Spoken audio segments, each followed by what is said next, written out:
But साहब मैं तो इन हालात और इस सिनेरियो में जो है ना मैं कोई इसमें ऐसी बात नहीं करना चाहता, लेकिन जो माहौल बन रहा है और जिस तरीके से नॉन शैलेंस हम देखते हैं पीएम साहब की, जिनका काम इलेक्शन करवाना है, इलेक्शन पता नहीं हम करवा सकें ना करवा सकें, माशी हालात कोई एमरजेंसी की बातें कर रहे हैं, तो हालात तो दुगरगू हैं। आप उससे बेहतर है अवाम की बरखिलाफ मर्जी के ठप्पे लगाने के या किसी को जबरदस्ती वैसे ही कंटिन्यू कर लें, यही कंटिन्यू कर लें, इन्हें कंटिन्यू हाँ, करा दें। हाँ। वो इनसे अच्छा वजीर आजम कौन होगा जिसे स्वाए अपने काम के सारे काम आते हैं। यारा जी हजूरी भी करते हैं, इनकार भी नहीं करते, जो वो चाहते हैं हो भी रहा है। तो मेरे भाई नवाज शरीफ पीपल्स पार्टी के बकौल मौजूदा निगरान हुकूमत तसलसल है नून लीग का, तो रहने दें इन्हें, वो पीछे बैठ के हुक्मरानी कर लें। ठीक है, चलें देखें नहीं, क्या है। काई साहब मुझे बताएं ना, क्योंकि आइन री इंटरप्रेट हो रहा है ना। डू यू थिंक 71 में आपने नताइज देखे, क्या आप 25 करोड़ अवाम में अक्सरियत पार्टी कोई भी है जिसे भी वोट मिलता है उसके बरखिलाफ किसी को हुकूमत दे देंगे, तो डू यू थिंक उसके नताइज बेहतर आएंगे? ईमानदारी से साहब नताइज तो मैं अब क्या अर्ज करूं, जब ये इलेक्शन हुआ था 2018 का तो उसके भी नताइज आपने देखे। अब सवाल एक और है, मैं आपसे सवाल ये करता हूँ, मेरा ये ख्याल ये है कि ये जितनी हला बलू जिसे कहते हैं अंग्रेज़ी में, ये शोर गोगा जो आपको स्क्रीनों पे नज़र आ रहा है, इसके पीछे एक और शोर गोगा है, भूख का शोर गोगा है, बिजली के बिलों का शोर गोगा है, पेंशन का, तनख्वाहों का, और मुझे लगता है कि इस शोर में उस शोर को दबाया जाता है। काजी साहब, जलसा करना बुरी बात नहीं, किराए का जलसा करना बुरी बात है। आवाम को राय का इजहार करने दो, लेकिन अवाम को भेड़ बकरियां ना बनाओ। वो सदा बादशाही नहीं रहनी यार। तुम जाओ अपने दफ्तर में जाओ, जितने सियासतदान हैं देखे, ये ब्यूरोक्रेट जो आजकल गुलाम बने हुए हैं, चंद ब्यूरोक्रेटों पे मेरी एक जमात है तहरीक इंसाफ, उनके एक लीडर से चंद दिन पहले मुलाकात हो गई। उसने मुझे कहा हमने पंजाब में काम किया, फलां अफसर ने सबसे ज़्यादा जुल्म सितम किया। मैं कि इस अफसर का तुम भी हुकूमत आएगी तो कुछ नहीं बिगाड़ सकोगे।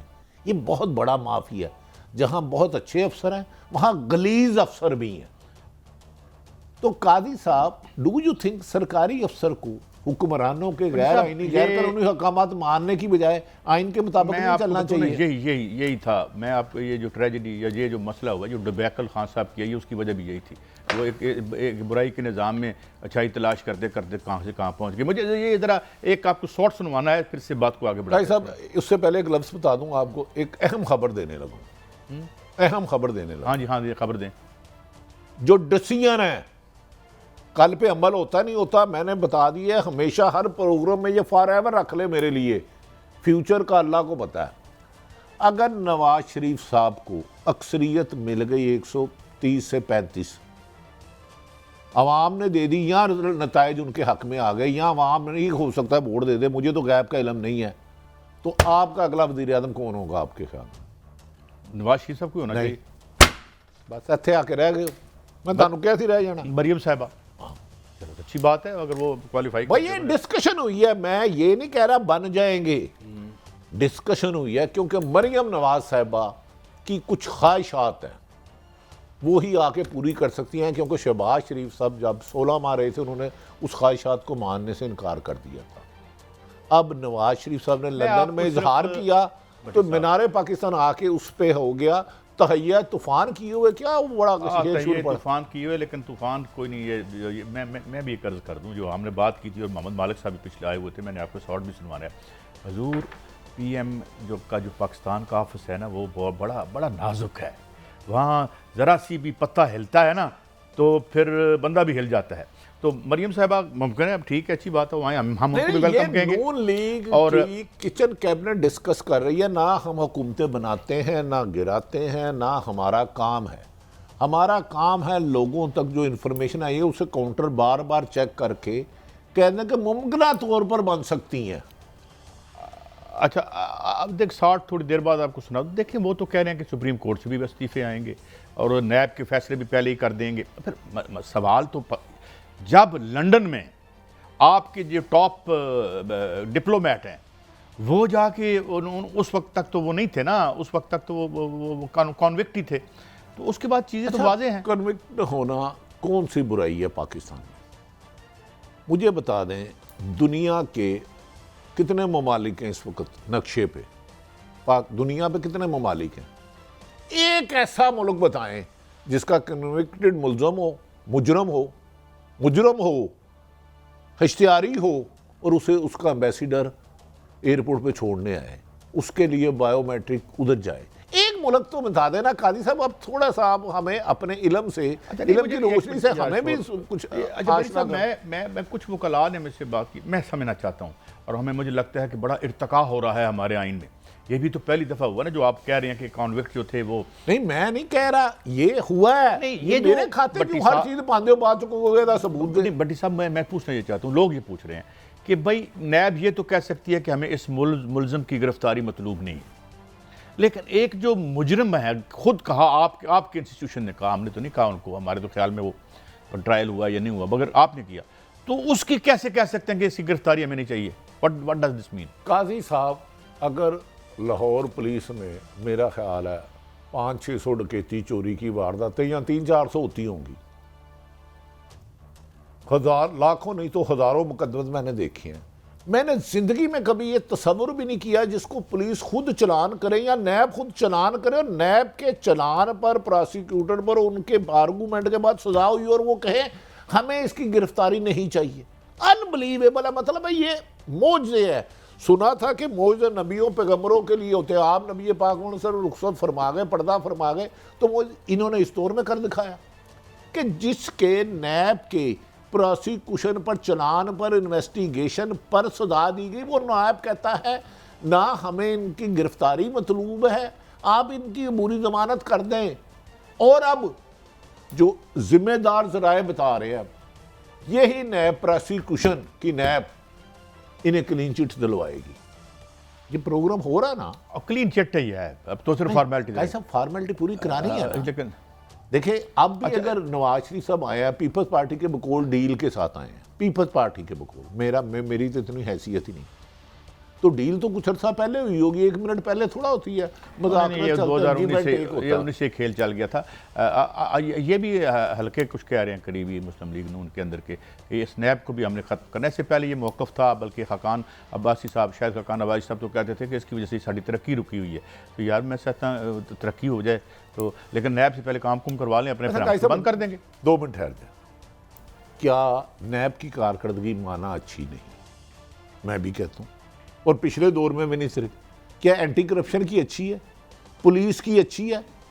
देखें, जो एक अच्छी खबर है, हमने चंद दिन पहले जो FIA ने एक नोटिस दिया था मोहतरम साबर हमीद साहब को, अलमारूफ मिठू साहब को, 3-4 दिन बाद वो नोटिस वापस ले लिया साबर हमीद मिठू साहब का। अच्छी बात है। अगर आपके अदारे जिस दिन ये सोचने लग पड़े जुल्म नहीं करना, एक झूठा नोटिस दिया तो वापस क्लियरेंस NOC दे दे, तो मैं सिर्फ FIA के DG गालिबन मोहसिन भट्ट साहब हैं, अगर वो ही हैं तो। सर, पाकिस्तान में जब से पाकिस्तान बना कितनी इंक्वायरियां आपने 3 दिन में होल्ड की? अच्छा किया, साबर साहब को इंसाफ मिला। मैं साबर हमीद साहब, आपको स्पेशली मेरी तरफ से मुबारक कि आपने ये FIA ने, ये 26 FIA ने साबर हमीद को क्लियरेंस सर्टिफिकेट दे दिया। मारूफ कारोबारी शख्सियात ने FIA के तमाम देखे 5-6 दिन में तमाम दस्तखत भी दे दिए, इन्वेस्टिगेशन भी मुकम्मल हो गई। और मैं आपको पता है FIA में 5-5 साल इंक्वायरी होती है, 5-5 साल इंक्वायरी, इन्वेस्टिगेशन, फिर पर्चा। साबर साहब, आपने साबित किया कि पाकिस्तान में इंसाफ होता है। मैं आपको मुबारकबाद देता हूं, और मैं FIA के DG से भी यकीन करूंगा कि उन्होंने एक शरीफ आदमी के ऊपर गलत नोटिस भेजा, उससे माफी भी मांगे।